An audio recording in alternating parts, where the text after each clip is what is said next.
Olá pessoal, eu sou o professor Marcelo e hoje nós iremos começar nossa primeira aula do sexto ano que tem como seguinte tema, um olhar para o universo. Observe a fotografia. O que nós podemos observar nela? Nela se vê um céu bem estrelado. Mas será que nós poderíamos dizer que todas essas pontinhos brilhantes significam que são estrelas? Será que tudo que estamos vendo no céu é realmente considerado estrela? Essa figura aí, ela mostra um céu estrelado da cidade de São Paulo. Isso aí mostra um aglomerado de estrelas, que isso aí, toda essa imagem é considerada a chamada Via Láctea. Então iremos falar do universo. O universo do ser humano visto pelo céu surgiu nos primórdios da civilização. O encanto e o temor despertado pelos fenômenos levaram alguns povos antigos a observar o céu na tentativa de interpretar mensagens que acreditavam ser divinas e que estavam sendo enviadas ao ser humano por meio de eventos e corpos celestes. Atualmente, graças à rápida evolução científica e tecnológica e à criação de sofisticados instrumentos de observação astronômica, os cientistas enxergam elementos cada vez melhores e de mais longe, obtendo informações significativas que aprofundam os conhecimentos sobre a possível origem do universo e, por extensão, sobre o planeta Terra e diversos seres que nele habitam. Agora vamos falar sobre as galáxias. Algumas pessoas podem até achar que todos os elementos luminosos no céu são estrelas, mas na verdade esse conjunto de pontos brilhantes é constituído por vários astros que formam uma pequena parte da galáxia onde está localizado o nosso planeta, a Terra. As galáxias são constituídas por vários conjuntos de estrelas, planetas, nuvens de gases, poeiras e outros corpos celestes. A galáxia onde está localizada a Terra é a nossa Via Láctea. Ela é um exemplo de galáxia em espiral que possui um núcleo e grandes braços espirais formados por estrelas e nuvens de poeira cósmica. Conforme estamos vendo na figura, nós temos vários exemplos de galáxias. Por exemplo, nós temos aí um exemplo de galáxia em espiral, onde ela tem toda ela dando uma volta em forma elíptica. Temos o exemplo de galáxia em espiral em forma de barra, onde no centro ela vai formando uma espécie de barra e aí ela vai dando uma forma também elíptica.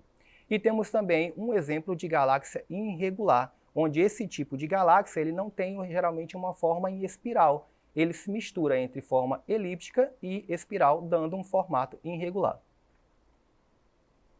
Temos aí um exemplo de representação artística de uma Via Láctea. Lembrando que isso aí é um desenho didático que está representando como se forma aí uma galáxia. O que nós podemos observar é que o núcleo aí ele está em amarelo, ele contém aí um aglomerado de estrelas, né, que são consideradas estrelas mais antigas. Esse anel azul, ele fica ao redor do núcleo, contém estrelas mais jovens e quentes na região de formação de novas estrelas.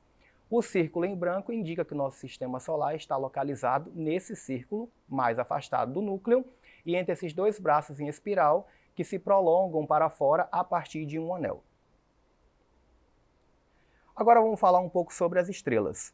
Podemos observar aí nessa figura didática que as estrelas, né, elas sempre têm pontas, conforme o desenho que estão vendo. Mas será que realmente as estrelas contêm pontas? Na realidade, as estrelas não contêm pontas, como geralmente elas estão representadas em alguns livros didáticos. Elas são astros com forma aproximada esférica, formada por diversos gases que se encontram em temperaturas muito altas. As estrelas são os maiores astros existentes no universo e liberam calor ao seu redor. Como têm luz própria, são classificados como astros luminosos. Então, o que nós podemos observar é que as estrelas elas não são consideradas como materiais sólidos, mas sim são considerados materiais com gases. O Sol, nesse caso, é classificado como uma estrela amarela e, se comparado às demais estrelas do universo, ela é bem pequena. A gente imagina que o Sol, às vezes, pode ser uma estrela maior de todos os universos, mas na verdade não. Ela é apenas um tipo de estrela que ela acaba sendo menor que outros astros que já existem. A temperatura de sua superfície é cerca de 6.000 graus Celsius em comparação às outras estrelas e também ela não é considerada a estrela mais brilhante. Falando agora sobre as constelações, podemos observar que quando olhamos as estrelas em algum ponto da Terra, nós temos a impressão de que elas estão próximas entre si, podendo formar grupos. Esses agrupamentos aparentes são conhecidos como constelações. Então, quando observamos o céu e vemos um agrupamento de estrelas, são estrelas que estão próximas uma da outra formando grupamentos. Isso aí são chamados de constelações. Os povos antigos de diferentes culturas, quando observavam o céu estrelado, uniam arbitrariamente as estrelas por linhas imaginárias de forma de alguma forma. Figuras, né, que davam forma de animais, pessoas, seres lendários e objetos. A constelação tem, portanto, nomes relacionados às figuras, como, por exemplo, Ursa Maior, Cão Menor, Leão, Escorpião, entre outros. Então, o formato dessas constelações dão o nome de alguns animais lendários que os povos da antiguidade consideravam como algo muito maior. Falando um pouco mais agora sobre a nossa Via Láctea em si e o que ela tem, vamos falar agora sobre os planetas e os satélites naturais. Os planetas não têm luz própria, ao contrário das estrelas. Eles só brilham porque refletem a luz de uma estrela próxima. Por esse motivo, um planeta é considerado um astro iluminado. Então, os planetas, conforme dito, eles não têm uma luz própria, eles não emitem a luz. E sim, eles são iluminados. É igual o que acontece com a Terra. A Terra acaba sendo iluminada por uma estrela maior, que é chamada de Sol. Alguns planetas têm satélites naturais, como o caso da Lua, que é o satélite natural da Terra. Satélites naturais também são astros iluminados, que orbitam em torno dos planetas, porém têm um tamanho menor. Então, conforme a figura que vocês estão vendo, a gente observa aí diversos planetas e alguns dos seus astros que são iluminados. Nesse caso, o astro ele ilumina aí um planeta, né, que no caso, por exemplo, o nosso, que tem o nosso satélite natural, né, que é a Lua, que ele ilumina boa parte do nosso planeta. Cometas.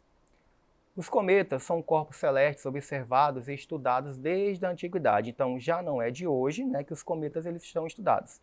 Os cometas são às vezes chamados de bola de neve suja, porque seu núcleo é formado de um material rochoso, de gelo e de outras substâncias solidificadas. É comum observarmos no céu, às vezes, a passagem de alguns cometas. Isso significa que eles vêm saindo, né, em direção à nossa atmosfera e aí eles vêm formando uma poeira de gases. Nesse caso aí, eles têm um material rochoso, também formado de gelo. Agora vamos começar o nosso exercício com base nessa aula que nós vimos. Vamos começar o nosso exercitando. Vamos lá. Questão número 1. O que é uma galáxia? Qual é o nome da galáxia na qual está localizado o planeta Terra? Podemos ver que essa questão tem duas perguntas. Primeiro, o que é uma galáxia? E segundo, qual é o nome da galáxia na qual está localizado o planeta Terra? Vamos lá, pessoal? Então, o que é uma galáxia? É um conjunto de estrelas, planetas, nuvens de gases, poeiras e outros astros. E qual é o nome da galáxia na qual está localizado o planeta Terra? Então, como vimos, é a nossa Via Láctea. Questão número 2. Diferencie estrelas de planetas. Então, nessa questão, ela é clara. Ela pede para diferenciar estrelas de planetas. Então, as estrelas são os maiores astros do universo e liberam luz e calor. Ela tem luz própria, são astros luminosos. Os planetas são astros iluminados e orbitam ao redor de uma estrela. Questão número 3. O que é uma luneta? Vamos pensar? Lunetas são instrumentos de observação a grandes distâncias, sendo úteis para a observação de astros. Existe a luneta astronômica, ou para observação da superfície terrestre, que é a luneta terrestre. Então, nesse caso, luneta, ele vai falar do que é realmente que nós podemos observar o céu. E nós só podemos observar isso através de lunetas. Isso através da luneta astronômica, quando observamos diretamente os astros, ou também quando utilizamos uma luneta terrestre, quando estamos observando de um ponto da Terra diretamente ao céu. Então, pessoal, essa foi a nossa aula sobre um olhar para o universo, onde aprendemos então sobre os astros, estrelas, planetas e tudo aquilo que compõe a nossa Via Láctea. Para acessar essa aula, você pode acessar a plataforma Eduque, que está aparecendo aqui. Obrigado e tenha um excelente dia.